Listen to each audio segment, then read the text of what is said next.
Vamos ler os 16 primeiros versículos e nesta manhã estaremos extraindo algo da parte do Senhor para que possamos viver melhor, ter uma visão melhor das coisas de Deus.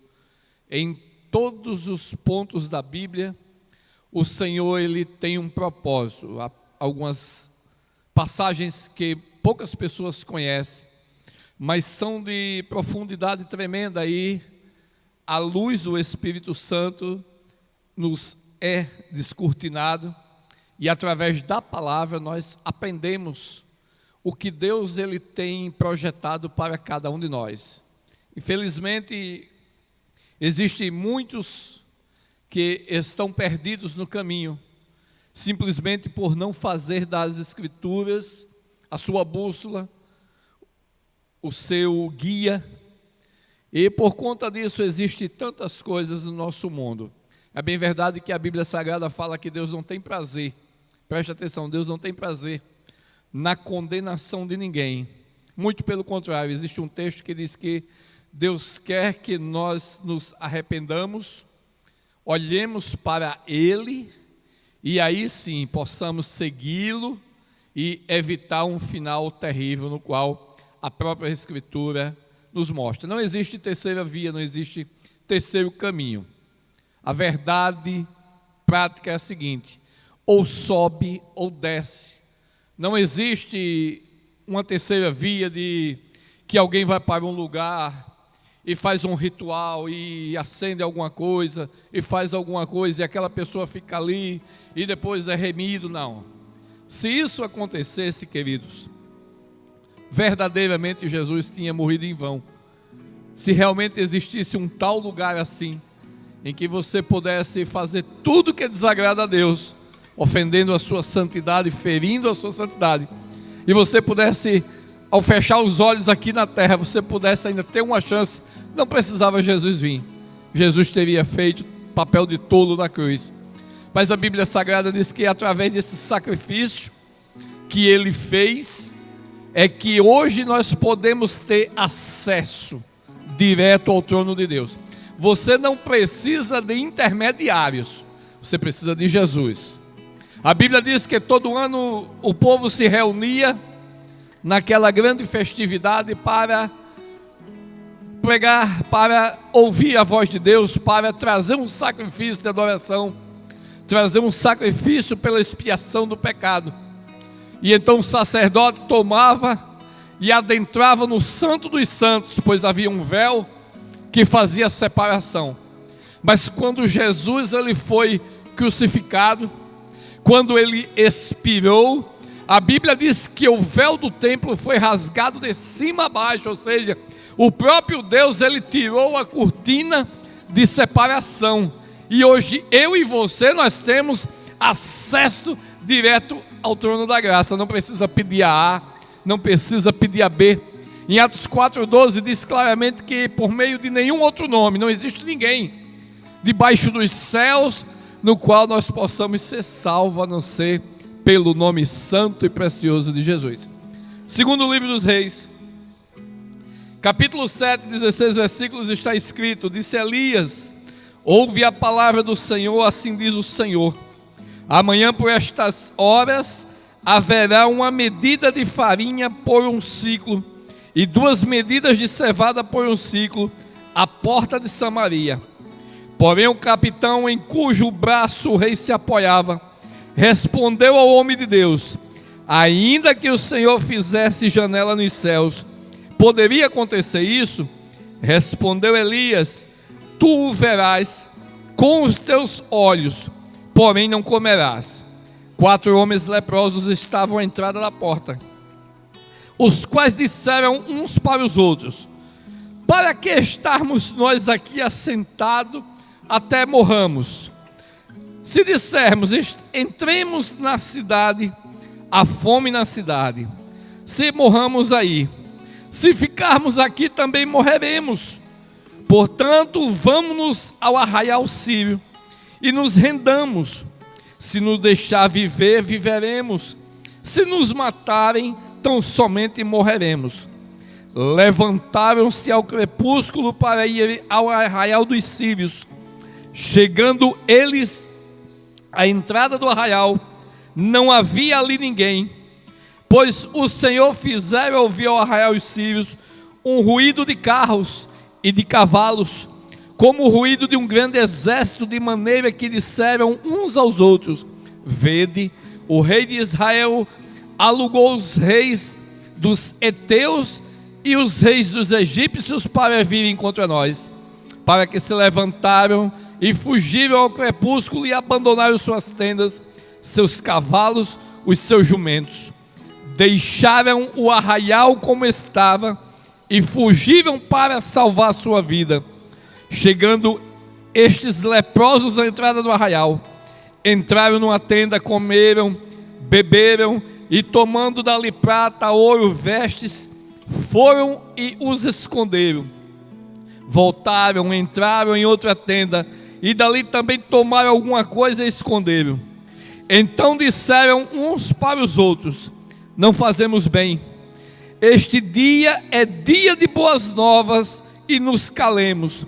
Se esperarmos até a luz da manhã, algum castigo nos sobrevirá, pelo que vamos e anunciamos a casa do rei. Assim vieram e brandaram aos porteiros da cidade, lhes anunciaram: fomos ao arraial dos sírios, e lá não havia ninguém, nem voz, nem homem, porém só os cavalos, os jumentos atados, e tendas como estavam. Os porteiros gritaram a nova, anunciaram dentro da casa do rei. O rei se levantou de noite e disse a seus servos: agora vos direi os que os sírios fizeram. Sabem muito bem que estamos enfaimados, de maneira saíram do arraial e esconder-se pelo campo, pensando: quando saírem a cidade, então tomaremos vivos e entraremos nela. Um dos seus servos respondeu: tome 5 dos cavalos restante que ficou aqui dentro. Da sua sorte será que de todos os israelitas que ficaram aqui de resto, sim, serão como todos os israelitas já pereceram. Enviemos e vejamos. Assim tomaram 2 carros com cavalos. O rei os enviou após o exército, dizendo: ide e vede. Foram após ele até o Jordão. Todo o caminho estava cheio de roupas, objetos que os sírios apressados lançaram fora. Voltaram os mensageiros e anunciaram o rei. Então o rei e o povo saqueou o arraial dos sírios. Assim houve uma medida de farinha por 1 siclo e 2 medidas de cevada por 1 siclo, conforme a palavra do Senhor. Amém? Vamos meditar nesta manhã, queridos, sobre o que Deus fez neste momento, neste lugar. Ele pega leprosos ou leproso para fazer milagre. Para podermos entender esse tema, precisamos entender o contexto no qual aquele povo estava passando naquele tempo. A Bíblia relata, a começar do versículo de número 24, que Samaria ela estava cercada e o seu povo estava passando fome, passando necessidade. E eles não podiam sair em busca de alimento, porque os exércitos dos sírios estavam cercando a cidade. Eles estavam presos e estavam com fome. Naquele tempo a fome assolava, como nos dias de hoje, porque a fome assola grandemente a humanidade atualmente. Eu não estou falando de uma fome física, mas eu estou falando de uma fome espiritual. E para essa fome espiritual existe um alimento chamado pão da vida, que se chama Jesus. O texto vai nos mostrar que aquele povo estava aprisionado com fome. E não é diferente nos dias de hoje, em que o mundo está aprisionado, em que o povo está correndo de um lado para o outro, não em busca de Deus. Estão em busca de milagres, estão em busca de movimentos, estão em busca de prosperidade, estão em busca de riquezas, quando a Bíblia Sagrada diz que a maior riqueza não se encontra aqui, mas se encontra nas mansões celestiais. A humanidade está presa aos seus caprichos, a humanidade está presa diante das suas necessidades materiais, quando lá em Mateus 6:33 a Bíblia fala que primeiro a gente tem que buscar as coisas de Deus, o reino de Deus, a sua justiça, e todas as coisas são acrescentadas. Não são algumas coisas, a Bíblia diz: são todas as coisas serão acrescentadas.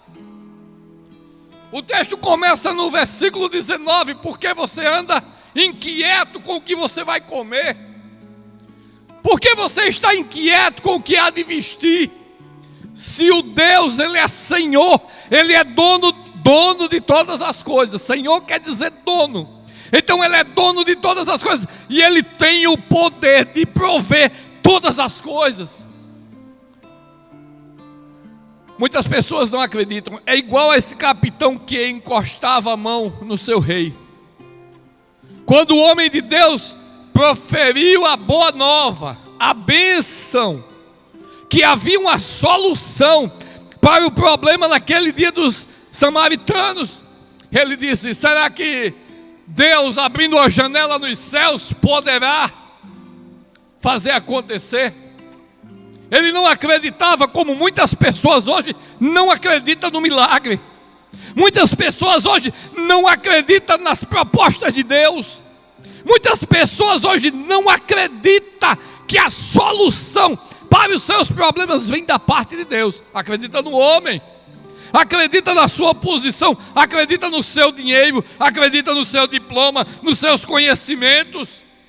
Mas o verdadeiro conhecimento vem do alto. O verdadeiro conhecimento e a verdadeira vitória vem de cima.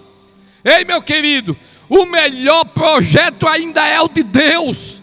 A melhor resposta, a melhor solução ainda é a de Deus.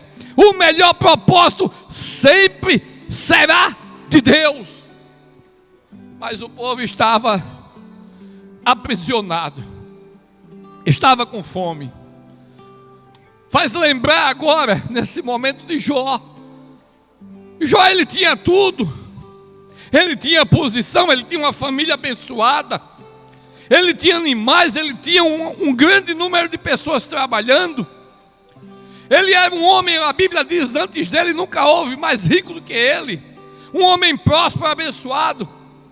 A Bíblia Sagrada diz que em um determinado momento, porque ele era fiel a Deus, a Bíblia vai dizer que, com a permissão de Deus, ele perdeu tudo que tinha. Ele ficou realmente sem nada. Ele ficou realmente com fome. Ele ficou enfermo. Ele foi desprezado. Ele foi abandonado. Mas nenhum momento ele duvidou que a providência, que o melhor projeto era de Deus.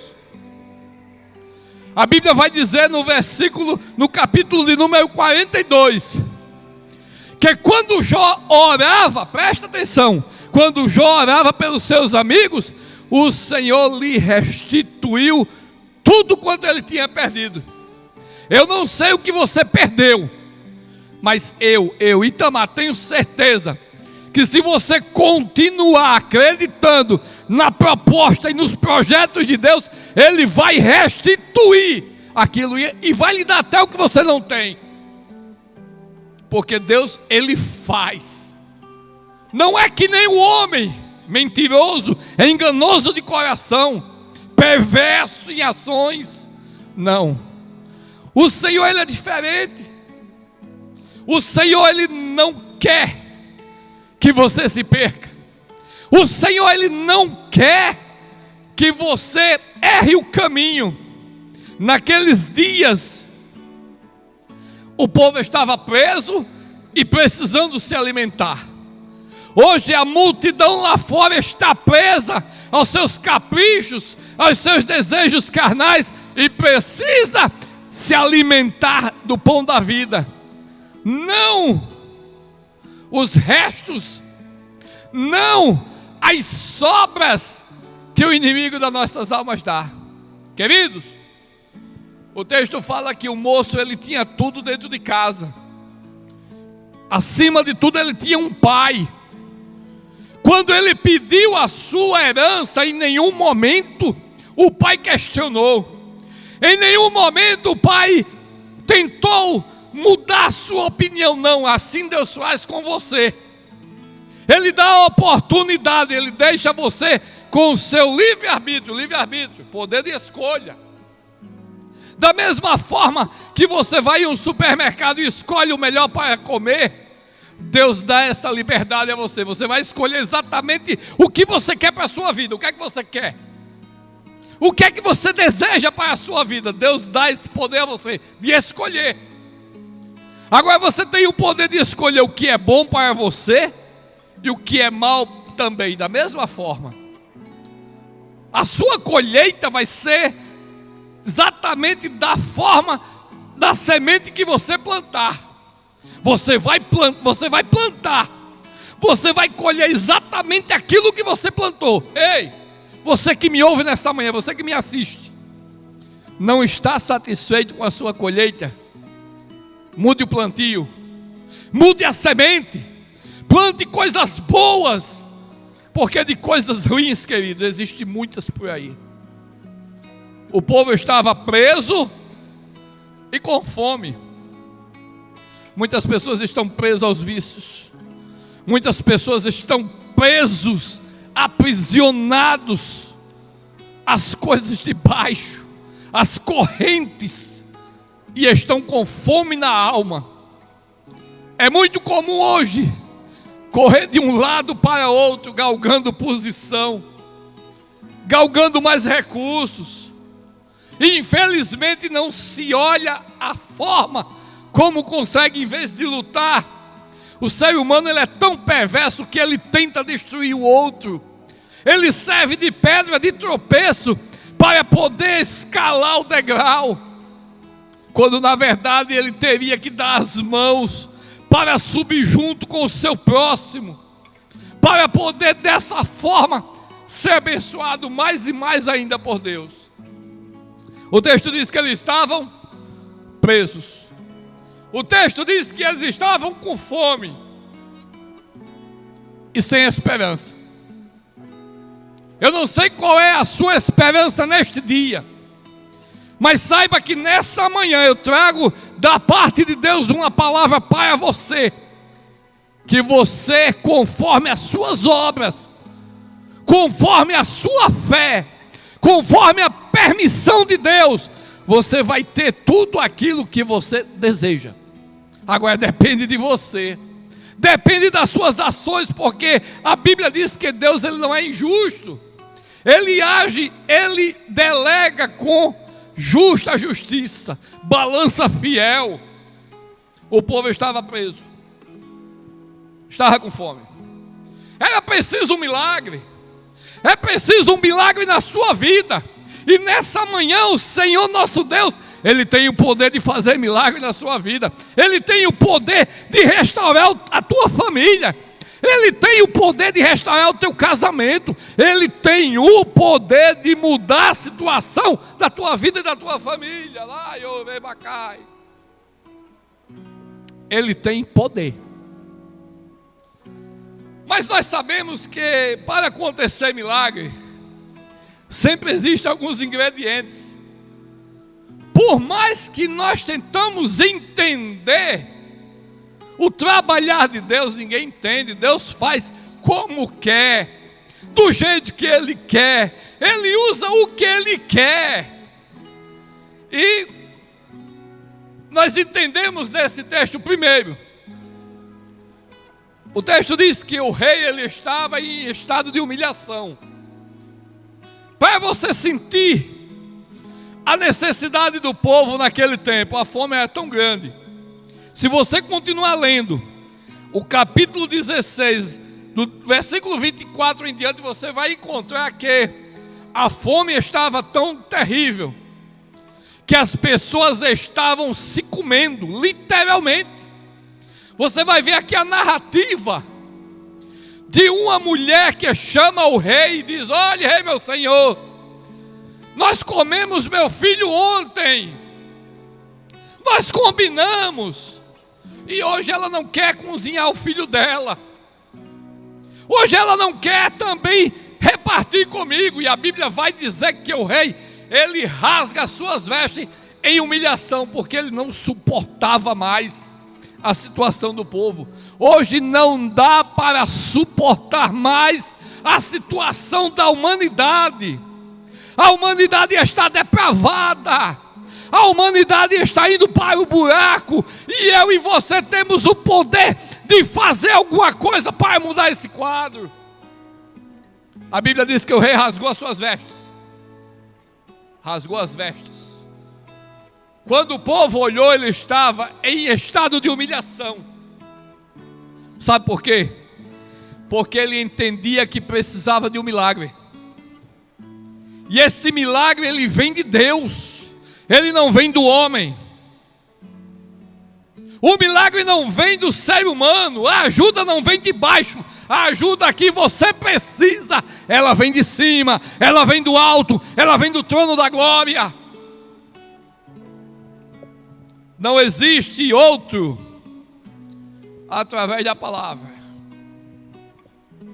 Palavra hoje tão escassa. Muitas pessoas preferem movimentos do que a palavra.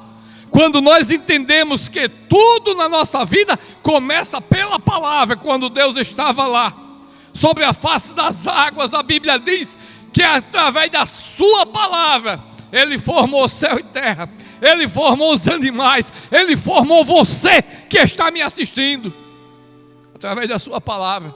É através da palavra que nós conhecemos a sua verdadeira vontade. Pela ausência da palavra, tem tanta heresia hoje, tantos ensinos errados, que se fôssemos enumerar, passaríamos a manhã toda aqui falando de tanta loucura, de tanta heresia, de tantas doutrinas erradas. Doutrinas erradas. Eu não estou falando de pessoas, eu estou falando de ensinos errados e falsos profetas.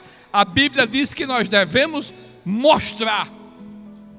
Está escrito: quem errar, quem pecar, seja repreendido diante de todos, para que haja temor.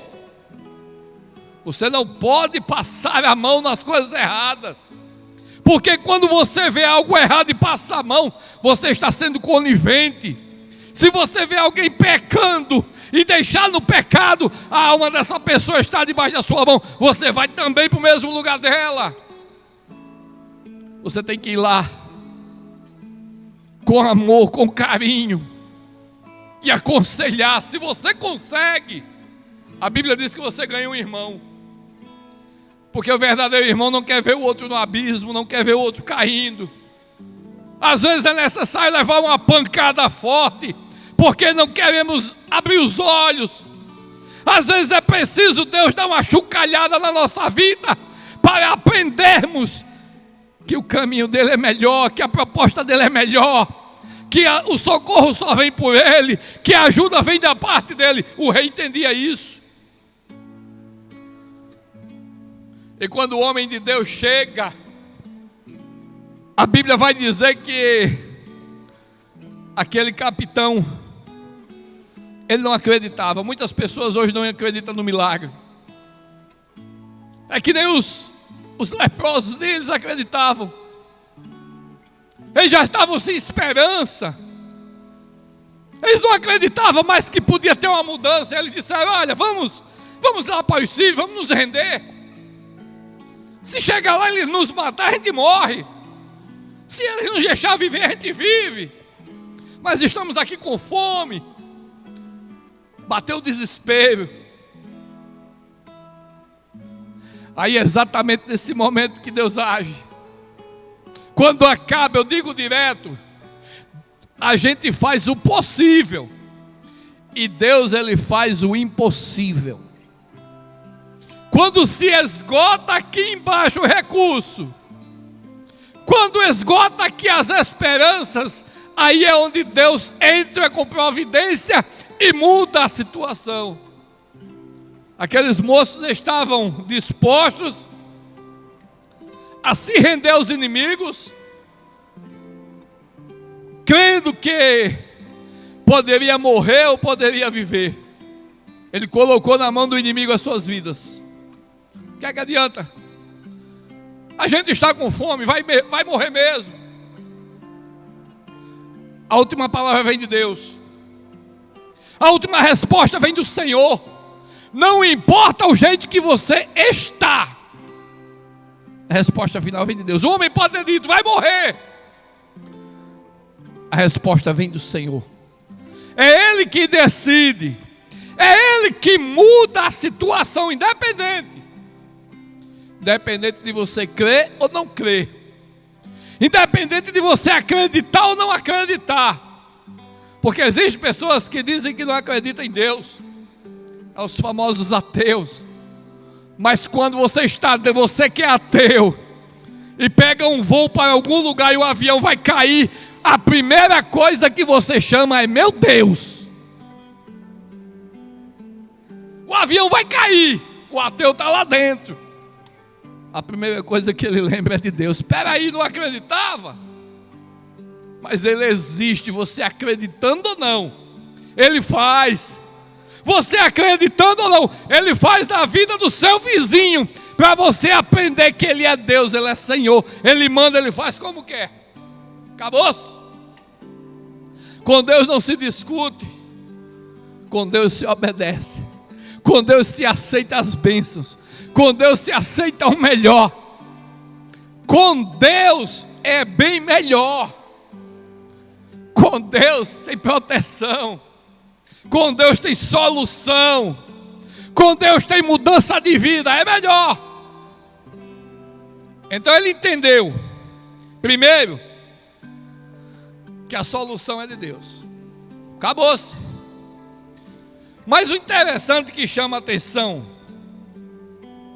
e agora nós vamos fazer ênfase ao título, usando o leproso para fazer milagre, porque Deus usa coisas absurdas, coisas loucas, coisas inimagináveis, você não imagina, mas Ele pode. Nessa parede Ele pode abrir uma porta, pode, vai da sua fé. Jesus disse: olha, se você tiver fé, preste atenção, se você tiver fé do tamanho de um grão de mostarda, é uma das menores sementes que existe no mundo. Já pensou? Você pode dizer a esse monte: sai daqui e se despenca no mar. Ele vai fazer. Você está entendendo? Deus é especialista em usar coisa louca. Ele usa mula para falar com desobediente. Ele usa baleia como submarino para levar desobediente. Ele faz coisas incríveis. E ele aqui no texto, irmãos, na visão humana, minha e sua, falha, era impossível Deus fazer um negócio desse. Para entender isso, nós precisamos entender o que é um leproso no contexto histórico nesse tempo. Segundo as leis, segundo a ordem de Deus, presta atenção, todo e qualquer que tivesse lepra tinha que ficar longe do arraial, tinha que ficar longe dos seus amigos, da família. E, traduzindo, eram pessoas doentes e solitárias. Traduzindo em coisa bem simples para você entender. Mas acontece que aqui Deus usa exatamente os leprosos.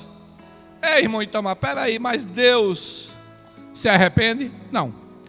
Você vai encontrar em 2 ou 3 lugares que Deus se arrepende. Mas não é arrependimento como eu e você tem quando peca contra alguém, não. Esse arrependimento fala, é uma mudança de atitude conforme a ação. Exemplo, a Bíblia diz que o Senhor ele chega para Jonas e diz: olha, vai sobre a cidade de Nínive, prega sobre ela que ela vai ser destruída. E a Bíblia diz que no terceiro dia Jonas entra na cidade pregando contra ela. O texto vai dizer, pode conferir, que do rei aos animais, eles se humilham, vestem panos de saco, jogam cinza sobre a cabeça em ato de humilhação. E o texto vai dizer, e se arrependeu Deus da destruição que ia fazer contra Nínive. E Deus se arrependeu? Não. Deus mudou de atitude. Deus muda de atitude conforme a sua situação, conforme a sua ação, conforme a forma que você age para com Ele. Quer ter uma vida melhor? Se arrependa. Quer ter uma vida melhor? Deixe as coisas que desagradam a Deus e você vai ver a sua família ser uma bênção, o seu lar ser uma bênção. Às vezes o que acontece conosco são consequência das nossas ações. Eita! Mas irmão Itamar, Deus não é vingativo, Deus é amor. Conversa. Isso é conversa. Conversa de quem não acredita no poder de Deus. Você quer entender isso mais fundo? Eu lembro que certa feita eu estava conversando com um moço e falávamos sobre justamente isso, sobre consequências do pecado. E essa pessoa estufou o peito que nem um pombo e disse: não, irmão Itamar, Deus não é vingativo, Deus não mata. Eu disse: sério? No tempo de Noé, a Bíblia diz que havia uma geração em que o seu pecado chegou a exalar mau cheiro às narinas de Deus. Deus deu um determinado tempo para o arrependimento. Era justamente o tempo da construção da arca. Hoje é exatamente o tempo para a volta de Jesus, a arca. E naqueles tempos, enquanto construía a arca, Noé pregava sobre o arrependimento. Mas como nos dias de hoje, eles diziam: Noé, tu é doido. Como dizem nos dias de hoje: irmão, você é doido. Irmão, isso não é verdade. Sabe o que aconteceu? No tempo preciso, determinado por ele, a Bíblia diz que quando entrou todos os animais na arca, e Noé fechou a arca pelo lado de dentro, a Bíblia diz que Deus lacrou ela pelo lado de fora. Sabe por que ele lacrou? Porque quem sabe Noé podia olhar para aquele povo com misericórdia e tentar se abrir de novo a arca para eles entrar. A Bíblia diz que naquele tempo não chovia, mas estourou as fontes e literalmente caiu água. Inundou tudo. Presta atenção. Você vai encontrar na Bíblia a seguinte expressão: e toda alma vivente expirou. Morreu todo mundo. Morreu tudo que ficou. Aí eu pergunto a você: naquele tempo tinha criança ou não tinha? Naquele tempo tinha gente boa ou não tinha? A Bíblia diz que morreu todo mundo. Deus matou ou não matou? Em Salmo diz: minha é a vingança, diz o Senhor dos Exércitos. Mas aqui no texto a Bíblia diz que Deus pega um leproso, alguém separado, alguém desprezado pela sociedade por conta da sua enfermidade, alguém que estava fora, e agora ele é usado como instrumento, um instrumento para fazer um grande milagre. O povo estava preso, o povo estava com fome. A Bíblia diz que quando eles se levantam, eles chegam ao arraial dos sírios. A Bíblia diz que Deus fez os sírios ouvir o trotar de muitos cavalos, de uma grande multidão chegando, e a Bíblia diz que eles se atemorizaram, Porque quando Deus chega com providência na vida de alguém, tudo que não presta tem que bater em retirada. O inimigo ele tem que bater em retirada, porque o Senhor é soberano sobre todas as coisas. E eles agora aqui a carreira, largaram tudo pelo caminho e foram embora. O texto diz que eles agora entram e começam a desfrutar do melhor. O texto diz que eles entram na tenda, eles comem, eles se vestem, eles guardam metais preciosos, ouro e prata, volta de novo, faz a mesma coisa. Deus usa quem quer, como quer, para o que quer, para quem quer, e a gente tem que aceitar a vontade permissiva dele. Deus usa qualquer um para falar. Usa até uma jumenta. Não deixa a jumenta falar com você.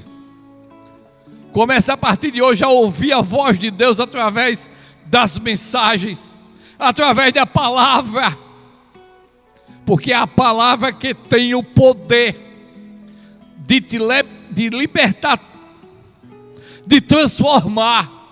Tem pessoas que têm uma Bíblia lá bem grande, bonita, na sala, aberta. Salmo 23, Salmo 91, como se fosse um amuleto. A Bíblia ela não é um amuleto, a Bíblia ela é poder. Comece a ler a palavra. É através da palavra, bússola, caminho, guia, que você vai entender a vontade de Deus para a sua vida. Deus usa coisas sem valor, irmão. Você não sabe de nada e eu nem quero saber. Eu sei que Deus ele é Senhor. Como eu disse, se você acreditar, Ele faz. Se você não acreditar, Ele faz do teu lado para você entender a grandeza dEle. Nós aprendemos aqui que Ele usa coisas sem valor, coisa que ninguém dá nada, coisa que ninguém espera. Sabe por quê? Porque infelizmente hoje vivemos tempos em que se julga uma pessoa pela aparência, não pelo conteúdo, quando na verdade nem sempre a embalagem diz realmente quem é a pessoa. Jesus chamava os religiosos, aqueles que amavam os primeiros assentos, aqueles que eram vistos nas praças, tidos como homens de Deus, como sepulcro caiado. Estavam bonitos, elegantes, mas por dentro estava morto, estava podre. Ao exemplo lá do profeta, quando foi ungir o moço, ele olha e diz: não, por certo, o ungido está aqui.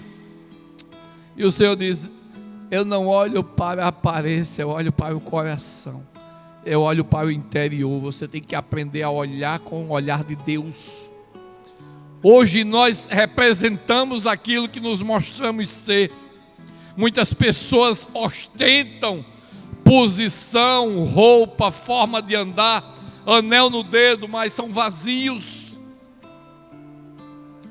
E Deus ele usa exatamente aquilo que ninguém dá nada.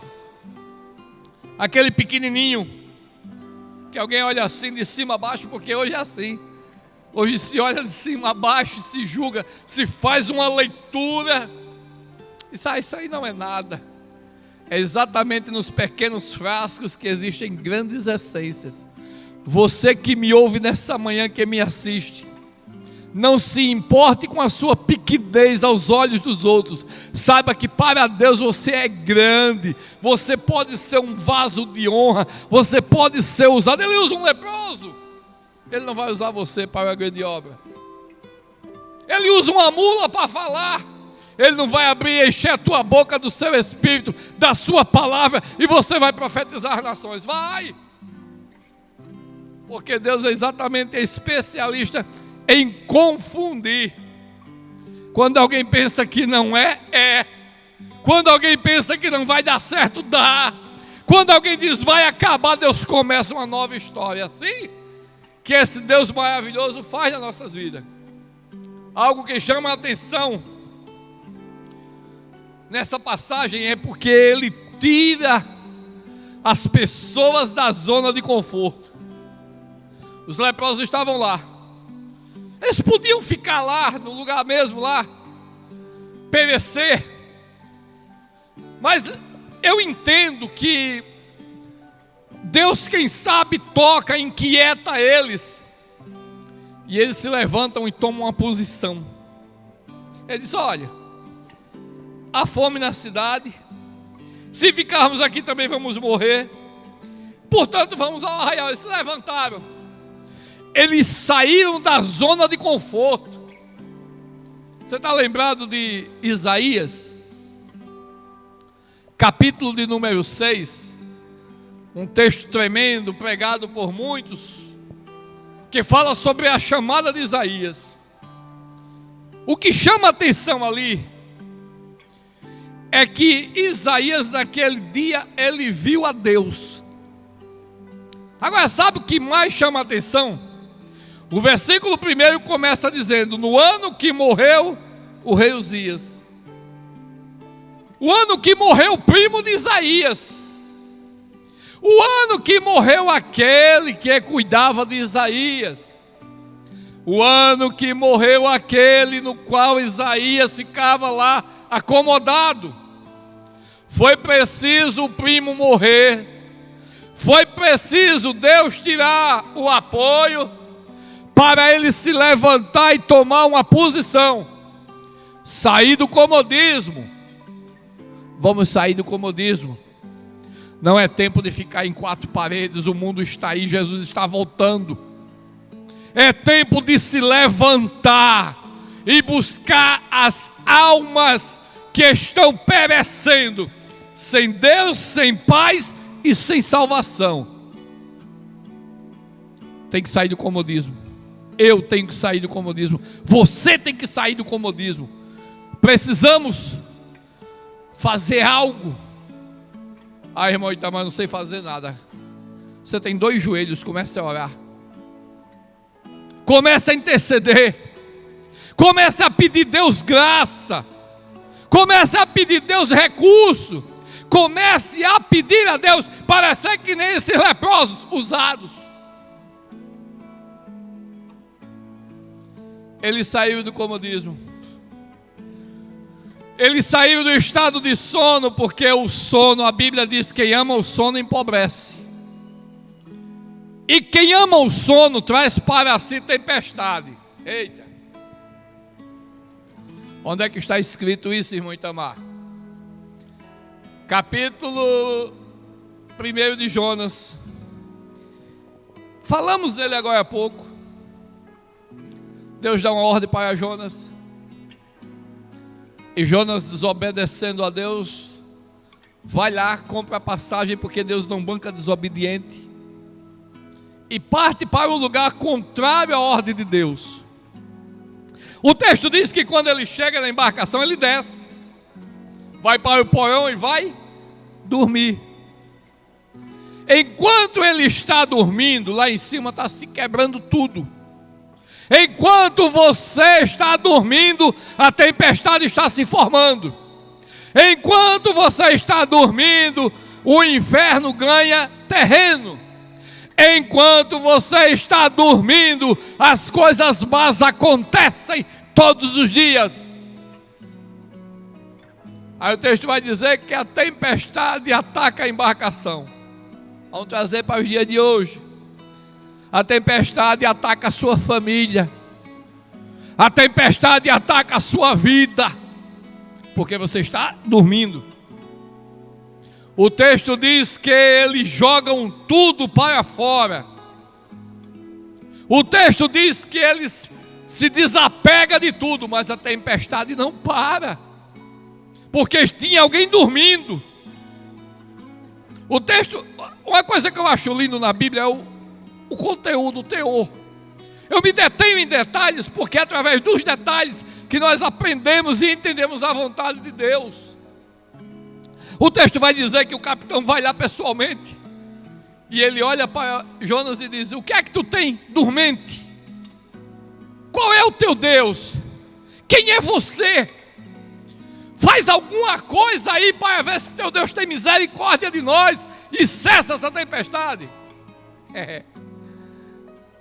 Aí ele vai agora e confessa que tudo aquilo que estava acontecendo é culpa dele. E ainda diz mais: olha, me joga na água. Me joga na água que vai cessar tudo. O texto diz que quando Jonas é arremessado nas águas, a tempestade acalma. A tempestade só vai acalmar na sua vida quando você acordar. A tempestade na sua vida só vai parar quando você tomar uma posição. Toda vez que você pegar a Bíblia e encontrar aquela partícula que diz levanta-te, está dizendo a você: tome uma posição, faça alguma coisa, se mexa, senão o urubu te belisca pensando que você está morto. Tem que tomar uma posição, não pode estar dormindo. O texto vai dizer que Jesus estava no barco dormindo e veio uma grande tempestade. Mas Jesus estava no barco. Se Jesus está no seu barco, pode vir a tempestade que for, você está acordado, então você está vendo. Mas eles não acreditaram que Jesus estava no barco. E Jesus mais uma vez chama: homens de pequena fé, por que temeis? Você que bate no peito e diz: eu tenho Jesus no meu coração, eu tenho Jesus na minha vida. Quando vem a tempestade, para onde você corre? Você corre atrás dos vícios? Você corre atrás do feiticeiro? Ou você confia no poder daquele que está guiando o seu barco, se verdadeiramente ele estiver? Porque se Jesus estiver verdadeiro no barco da sua vida, primeiro, você não vai conseguir dormir. Segundo, você vai estar atento. Terceiro, a tempestade não vai lhe naufragar, porque o dono da vida está do seu lado. A tempestade vem, a tempestade vai, mas você permanece de pé. Para finalizar,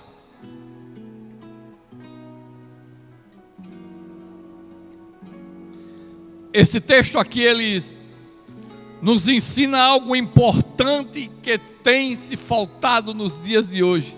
É uma palavra tão bonita de se falar: amor. Ai, eu te amo. Jesus pergunta a Pedro: Pedro, tu me amas? Qual é a intensidade do seu amor por Jesus? Hoje se briga por tanta coisa, se briga até por religião. Como é que você trata as pessoas que não pertencem à sua denominação? Ah, não, a minha igreja. Você é a igreja, não é o templo. Não é a parede que vai entrar no céu, é você, se tiver conforme a vontade bíblica, a vontade de Deus. Não é as telhas que vai entrar no céu, é você, se tiver conforme a vontade de Deus. Não é as quatro paredes, é você. Você é a igreja. E se você é a igreja, você tem que agir como igreja. Existe tanta briga religiosa. Existe tanta luta. E a Bíblia diz qual é a verdadeira religião. Ah, minha religião, irmão Itamar, é a verdadeira, graças a Deus. Qual é a sua religião? É a religião da Bíblia? É o que a Bíblia diz? Você sabe qual é a verdadeira religião para Deus?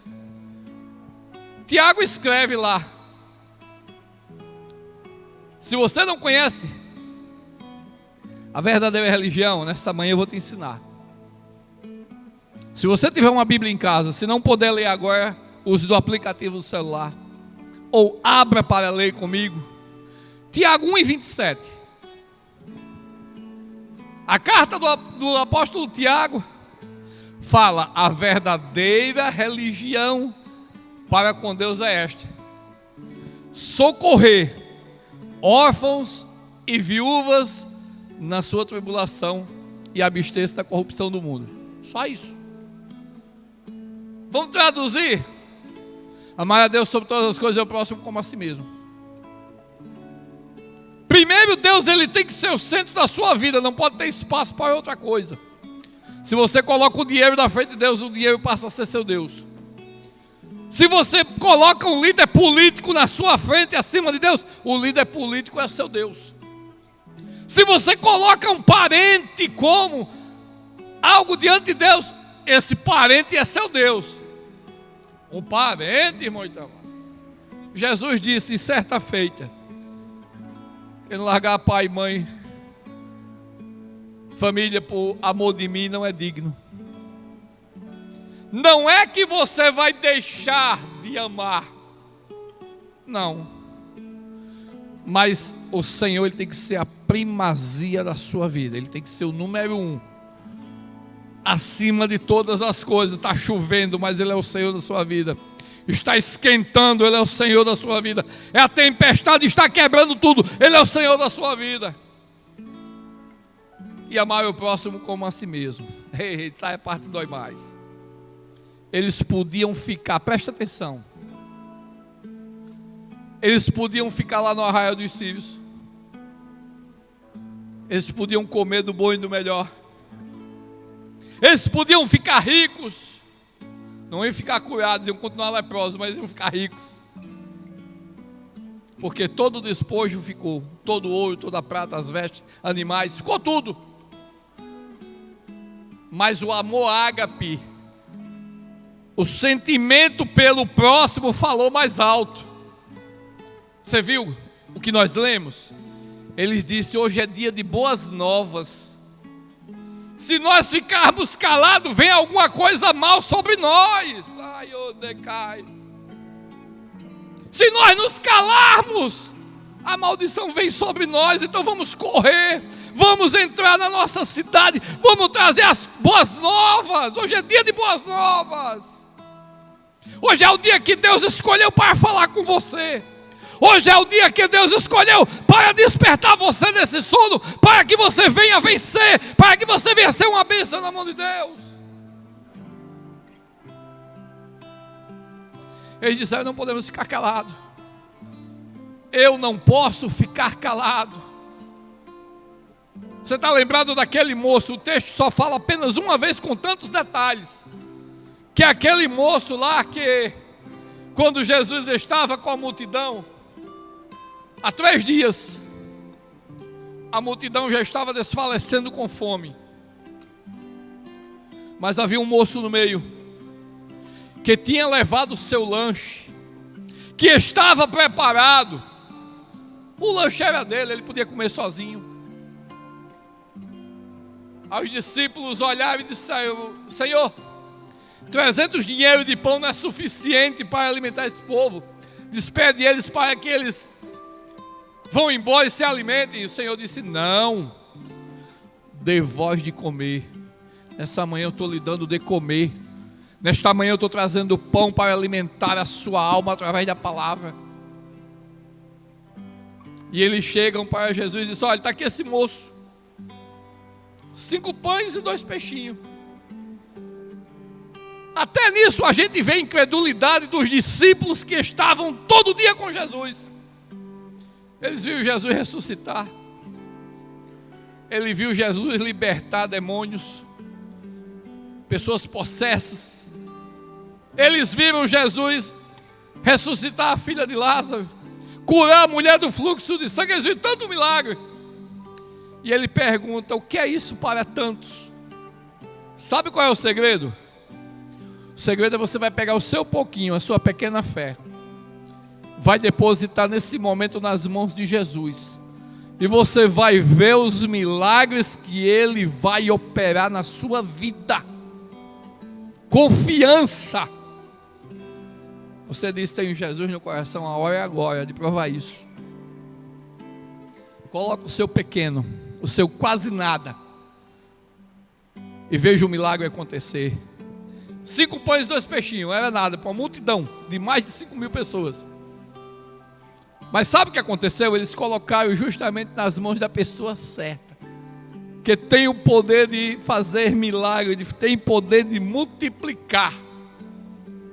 E eles multiplicaram naquele dia sobre aquelas vidas. Aquele moço, ele lembrou dos seus irmãos. Ele se preocupou com a coletividade. Eles podiam comer o lanche dele sozinho. Os leprosos poderiam continuar lá, mas ele disse: não. Hoje é um dia grande, é um dia de boas novas. Vamos dividir. Divulga esse trabalho. Divulga esse pão que está saindo hoje do forno do Senhor para vidas famintas lá fora. Não fique no seu comodismo, batendo no peito e dizendo: ah, eu já sou salvo. Não. A salvação é para todos. Jesus, ele morreu para todos. Esse pão, ele tem que ser dividido por todos, para que as suas almas sejam fartas. Não se preocupe com a sua crença. Nessa manhã eu não vim aqui falar de uma crença. Nessa manhã eu não vim aqui falar de uma igreja, de uma denominação religiosa, porque existem muitas. Eu vim falar de pão. Eu vim falar de um Deus que ele usa coisas absurdas para fazer milagre. Ele pegou 4 leprosos, coisa que não poderia acontecer, e usou como um milagre para alimentar uma grande nação, para dar liberdade a uma grande nação. Jesus, ele veio como homem, se doou, pão da vida, e tem alimentado-nos até hoje. Nessa manhã não é diferente. Nessa manhã eu já quero agradecer a Deus por sua vida. Sim, você que está conosco nesta programação todos os dias, você que está nos ouvindo neste momento, como sempre eu te peço, compartilhe, divulgue o pão, espalhe o pão, seja um multiplicador de milagres, seja um canal de bênção para a vida dos seus irmãos, independente de credo, de crença, de placa de igreja. A igreja é você. E é essa igreja que Jesus vem buscar. Jesus não vem buscar o templo, a Assembleia de Deus. Jesus não vem buscar o templo presbiteriano, não. Jesus vem buscar a sua igreja, morada e templo do Espírito Santo, eu e você. E nessa manhã eu quero louvar a Deus por sua vida, quero agradecer a Deus, quero orar por você, quero já agradecer ao nosso pastor pela confiança, aos líderes da comunicação da nossa igreja, que tem sido uma bênção, através de Anderson Góes, Diácono Góes, e todos quantos fazem parte do nosso irmão Kennedy, que sempre está ali nos botões abençoados ali, transmitindo para todo o mundo esse pão, distribuindo o pão para todo mundo se alimentar. Aos nossos irmãos que estão aqui ainda, que ainda vão louvar